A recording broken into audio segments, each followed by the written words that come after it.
Welcome to The Right Advice. My name is Randy, and I am an author. I also teach classes on writing, and I do judge first chapter contests for several of the writing conferences.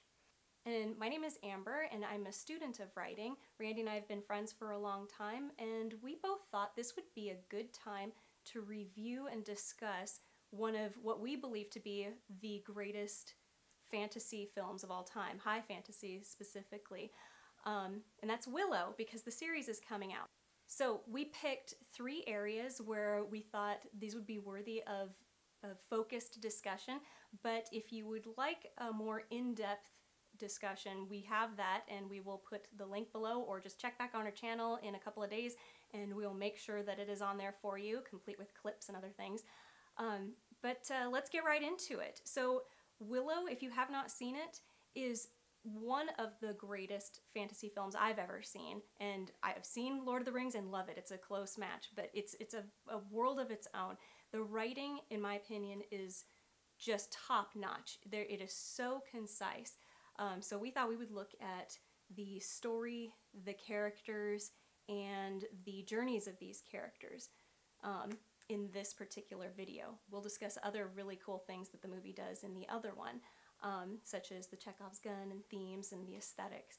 But let's talk a bit about the story. And Chekhov's gun is not that Russian guy from Star Trek running around with a Thompson machine gun. No, not him. That is not Chekhov's gun, although I like now Chekhov.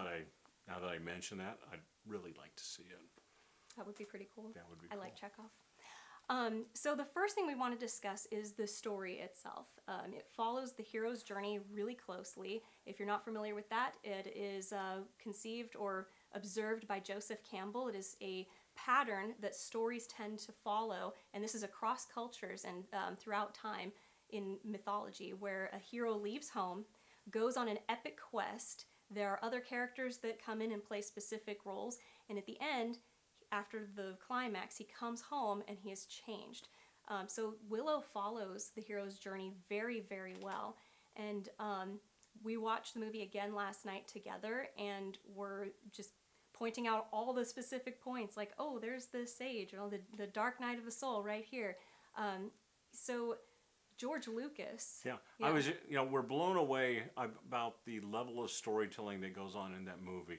I mean, because we're specifically looking for points to discuss and everything, and just one after another scene is just amazing and so well done. So yeah, this is why we wanted to kind of start off our YouTube channel with this discussion, this review of Willow. And when you watch the movie, you will not find a single wasted moment. Every scene, every shot, every piece of dialogue is either developing the character, as in we are seeing who they are or how they are starting to change, or it is pushing the story forward. The journey is being continued with it. We really put our heads together and couldn't find any scene that was wasted. Even the black root scene, which that was the one that was up for debate, like, oh, you never give a baby black root, and she does the last thing she wants is a hairy chest. That scene seems to be a waste, but what it does is it establishes the relationship of Willow, Madmartigan, and this baby. Madmartigan is, developing this love for this baby, but he's a bit of a spoiler. He's the irresponsible parent. Mm-hmm. And Willow is the responsible parent looking out for the well-being of the baby. I'm not a parent. But you would be. I probably would be. Amber would be the responsible one. So if you want a good example of storytelling that wastes no time, that does it's so pristine. I can't say anything better about this film's, or I have no complaints. This movie is so tight. So they're probably out there going, Amber, that sounds fantastic. Give us an example. Okay, let's look at the scene where, where we first, I always bring it up at the first scene that we see Willow. The first time you see him, he's farming. He's behind the pig.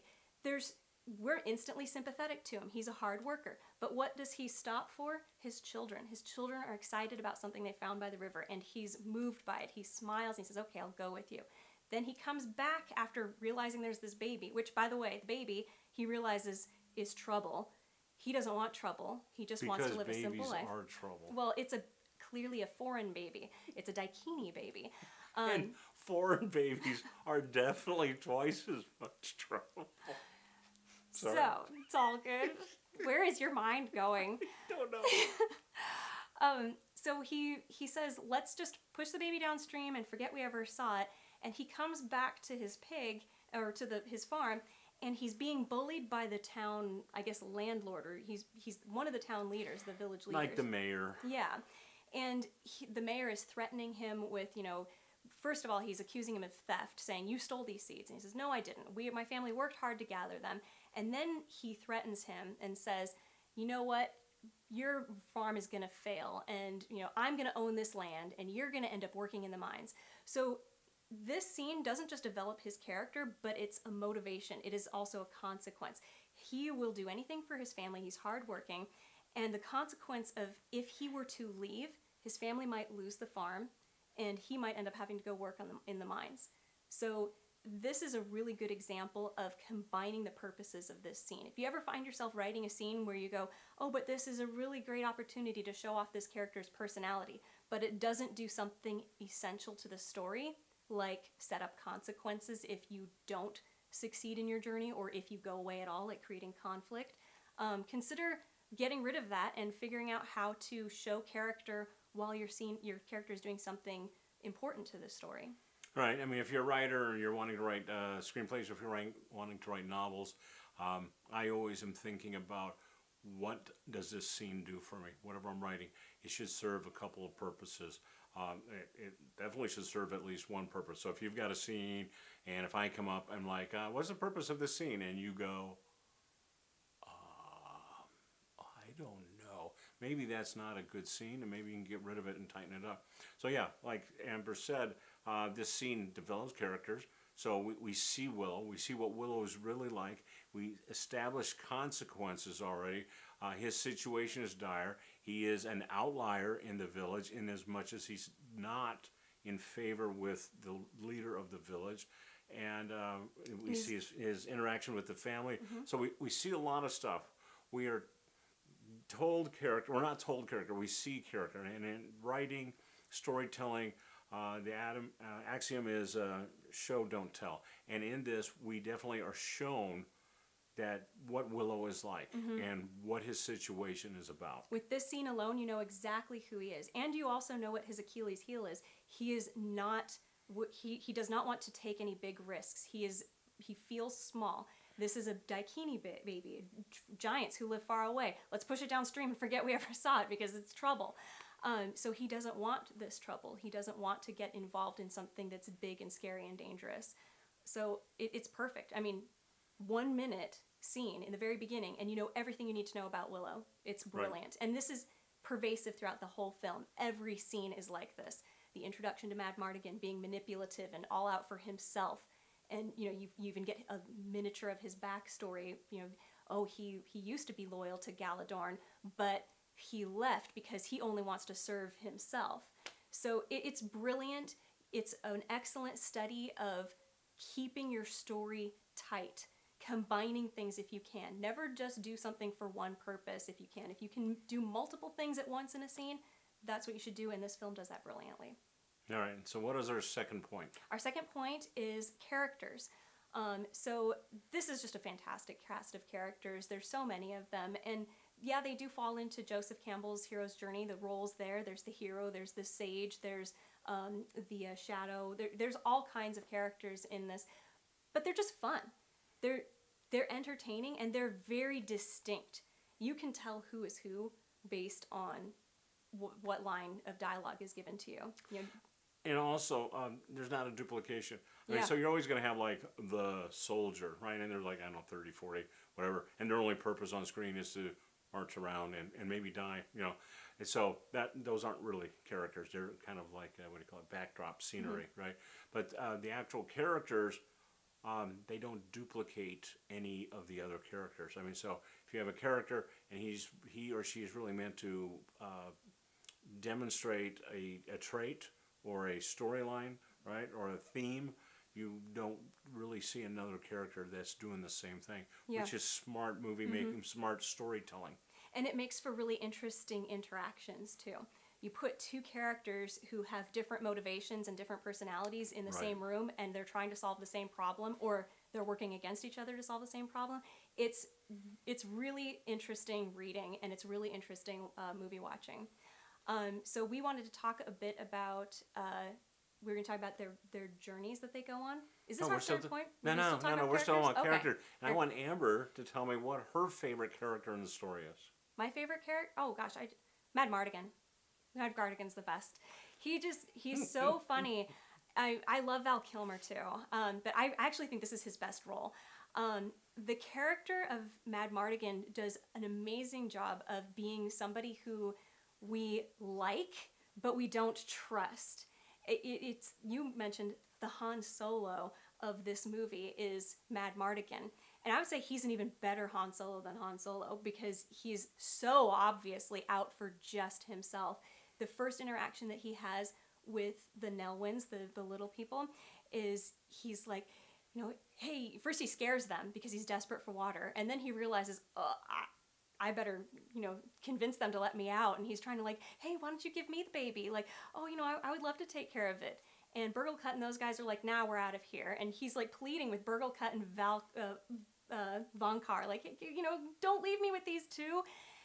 Then when he's stuck with Willow and Migosh, he realizes he needs to sweet talk these guys because he just took the other people's side. So he's flip-flopping all over the place. This is a demonstration of he's not reliable. He has no loyalty except to himself, which Eric, that's the colonel of the Galadorn army, who used to know him, says, I don't care if you're the greatest swordsman who ever lived. I'm not getting you out of that cage because you're worthless. I can't rely on you for anything. You only serve yourself. So, but he's still charming. And I think it's actually his clear love of the little baby. Because even when he, you can tell you're like, oh, he doesn't really care about it. But when he escapes to the tavern, you pointed this out, he's very careful with the baby, putting it down in the wagon that they're going to escape in. In a secure place, a protected place. Yeah. And you see the interactions between him and the baby seem to be genuine, especially when he thinks nobody's looking. So you know that he's a good soul. He's just conflicted a little bit. And who doesn't love the scoundrel, right? The lovable scoundrel. I mean, that is such an archetype, and Val Kilmer did a great job portraying that. Okay, so my favorite character is Elora Danan. Ah, okay. This would make sense, yes. And you're like, it's the baby. That she doesn't even say anything, but they did a really great job filming her. And I don't know how many hours of footage they had to have taken to be able to get the right expression that they could put in at any given moment, but they did. So if you watch Elora Danan during the movie and her expressions, you can really know what's really going on. So there's a moment where Mad Mardigan, he's like, I'm going to do this. And Elora Danan, it's the first time she gets held by Mad Mardigan. And he's like, I'm not sure about this. He spins her around, and then the baby's like, but then when he's like, oh, she likes me, and you can see her face change, and she smiles at him. Yeah, so she does like him. And she immediately liked Willow also, and she vomited in the face of Burglecut. So, my favorite scene in the movie, that's the one. So she is, what did you call her, some sort of a compass or something? You said that she was... She's kind of a moral compass of the story, right? Yeah. She's like, I can tell that this is going to go well or not so well, and she's very accurate on being able to... in the chase scene, the escape from the tavern, it has one quick shot of the baby. Everything's in chaos as they're being attacked by soldiers and they're riding on this cart. But the baby is laughing, enjoying it, because she knows. So we know, just from one glance, like a 2-second glance at her, that it's going to be okay. That this ride is just kick back and have fun. I like that a lot, too. Yeah. And it plays into a fantasy as well, because, I mean, babies, although they're in tune to people, this could be one of the reasons why she's so special, is she really can read hearts. I don't know. It's fascinating, and it's not so over the top. Oh. Makes me wonder how that might play out in the next show. It does. Okay, but you know what? Maybe we should do another video on that. Yeah, well, I think we're going to. We're definitely going to be watching the new show because we love Willow. The third, do we want to move on to the third thing, which Yes, was, yeah. yes, okay, so the third thing we wanted to discuss, and there's a lot more that we wanted to go over in the longer video. I mean, we will really deep dive. It'll probably be an hour long. But we want to discuss the journeys that these characters go on, because that's so important to a good story. Is you should feel like you're in a different place than where you started out. And this does an excellent job. There's Willow's journey, Mad Mardigan's journey, and Sorsha's journey. Correct. And I got to warn you. So here's the thing. If you get into writing, you get into doing screenplays and stuff, it kind of can ruin your enjoyment of books and movies, because as you learn things like the hero's journey, you'll start to notice movies and books that they don't really follow it, and you're realizing that you're not enjoying it as much as you could. My poor wife, she's not a writer, and she's heard me so much that this is the case now. So a lot of times she'll like, they don't have a character arc, right? And she's right. And the movie or the show or the book is just not as enjoyable. So, I can kind of warn you, if you're going to listen to this, there might be a consequence to it. But, the story arc, the hero's journey is the key to really any great story, is being able to follow that journey. Yeah, and I would say that, especially any epic journey, there are exceptions where you can break away from this. And actually, I think it's a good challenge for writers to try to break away from it. But the point is, Willow follows it closely and does it very, very well. And with each individual character, we see their growth. So with Willow, spoiler alert, by the way, if you haven't seen it, stop this, go see it. You will not be disappointed. If you have seen it, go ahead and continue on as usual. Maybe we'll put a number above us where, skip ahead to this point so you can, not see spoilers. Yeah, we'll do that. So there's the number somewhere. Anyway, so Willow starts out with no confidence in himself. He has no confidence, but he has ambition. And we know that he's a father figure, and he's a good father. He's loving and caring, but he's brave for his children. He's just not brave for standing up for himself.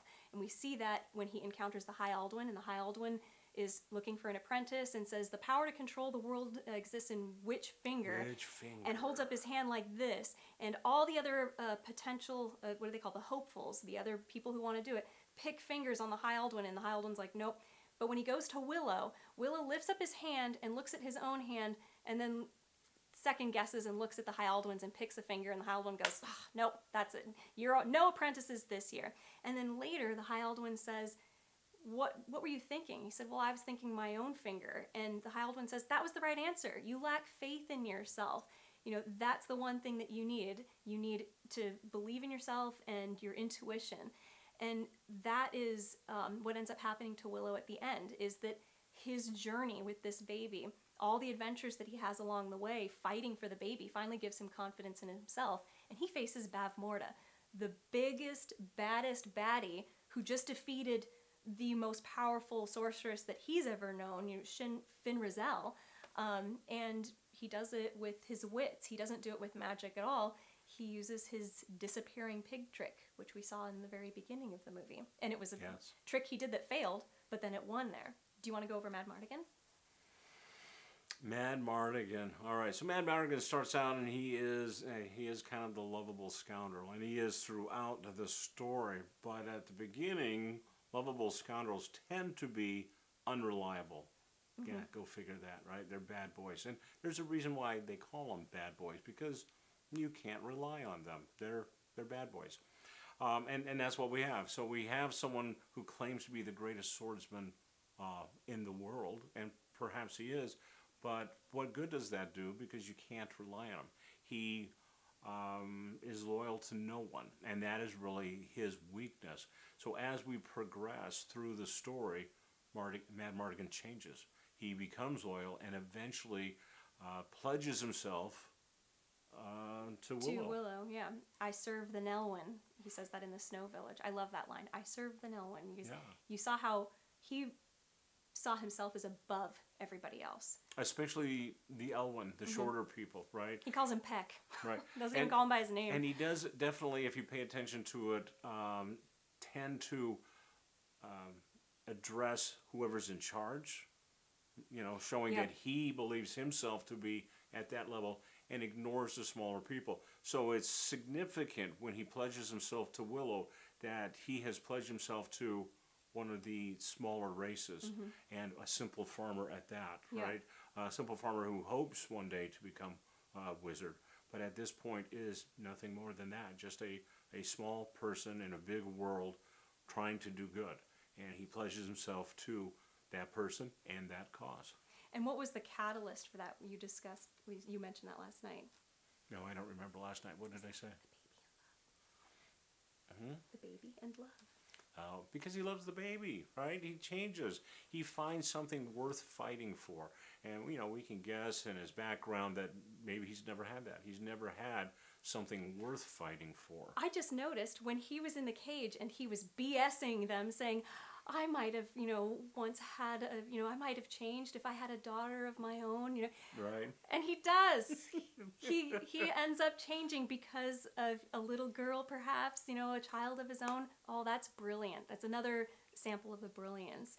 All right, so the last character I wanted to discuss is Sorsha. Now, she has a villain to hero redemption arc, and it is done so well because she is swayed by the possibility of being loved and has her doubts. So she goes off when Mad Mardigan kidnaps her and is riding with her on the horse. She tries to go back to the bad army when she has her doubts about going off with Mad Mardigan, or she doesn't try to. She actually does. She doesn't goes back, but realizes that's where I want to be. I actually want to be with Mad Mardigan, and later on returns to him. And you don't see that happen in a lot of redemption arcs. Usually you'll see them just go from bad to good. I really like when they doubt their choice, but then decide, okay, no, I was right. I was on the right path. I should have been a good guy. And you'll see like Zuko in Avatar: The Last Airbender. His story arc does that really well. But yeah, so even though Sorsha is not on screen for very long, we're having some technical difficulties here. Even though she's not on screen for very long, her arc is complete. We see her relationship with her mother, who doesn't love her, and then we see her... Well, I would say the mother loves her conditionally. As long as Sorsha is going out and she is the top swordsman and she's able to accomplish all the tasks that her mother wants, her mother loves her. But as soon as Sorsha fails, the mother withholds her love from the daughter. Yeah, and when she encounters Mad Mardigan, who is under the spell of the dust of the broken heart, it's just, he's pouring his heart out to her in a hilarious, ridiculous way. But even the possibility that this is somebody who loves her with his whole heart is tempting to her. It intrigues her. And after that scene, she looks at him differently and eventually changes sides and changes the dynamic, where suddenly somebody who had a lot of power and knowledge about the dark side is now an ally of the good side. So I like that it wasn't just this random love interest, that she was integral to the story as well. Remember, she leads Finn Rizal and Willow up to the tower at the very end. She's the only one who knows exactly where to go, where the baby is going to be. So she wasn't a nothing character. She was really important to the story. Right, and they handle that well. And what I mentioned earlier, you want to show, not tell. And it would have been so easy for a storyteller to just have a scene where it's like, oh, didn't feel loved, and now I do. But Lucas didn't do that. So instead, you have this scene with Mad Mardigan professing his love, and she is the sun, and she is the moon, and she is all of these things, and she's confused. But from that point on, if you watch carefully, she never looks at him the same again.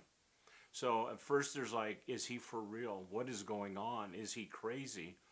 And then it goes to, was that real? Did he really love me, despite the fact that I've tried to hurt him despite the fact that I've done nothing for him? Is it possible that a person could love another person without expecting anything in return? Yeah, and she was willing to kind of go with him because when he had her at knife point on the horse, once she asks, I dwell in darkness without you, and it went away. When he's like, yeah, I thought I felt that way, but it went away. Yeah. She gets upset and escapes very easily. So it's clear that she could have escaped at any point, but it was when she doubted that his love was genuine that she said, I'm out of here, and decided to go back. But it was still something that was so powerful and intriguing to her. And as far as showing, not telling, this is demonstrated as a contrast to her previous life, which, like you said, mother is okay with her daughter when she's accomplishing something. But most of the time that you see Bavmorda talking to Sorcius, she's scolding her, telling her she's not good enough. And then... All right. And then we see it really resolved as she watches Mad Mardigan fight.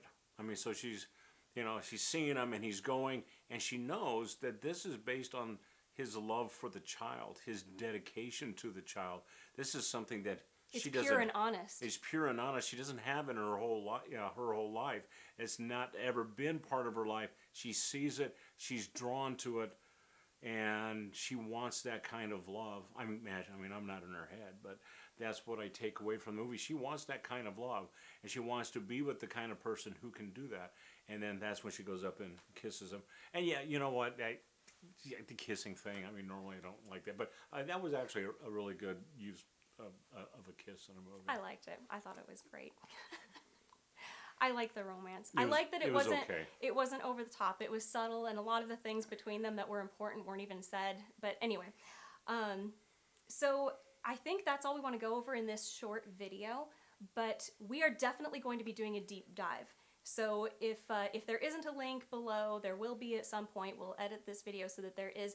But this movie has so much that it does so well. It's really worth digging in deep and finding all of these little points that are so worthy of recognition. So we will definitely be getting that to you, and you should be able to find it if you come right back to this video, or like and subscribe to our channel, please. We promise we're going to have lots of great content like this. In our next video, we're going to talk about what we would do if we're writing the next story in sequel, because that's coming up. I'm very curious what they're going to do with it. I just think it would be fun that we did that. I think it's fun. I love the story. I'd love to see this world again and more stories in it. So I think that's good. That's good. That's good. All right, we'll see you next time. Bye.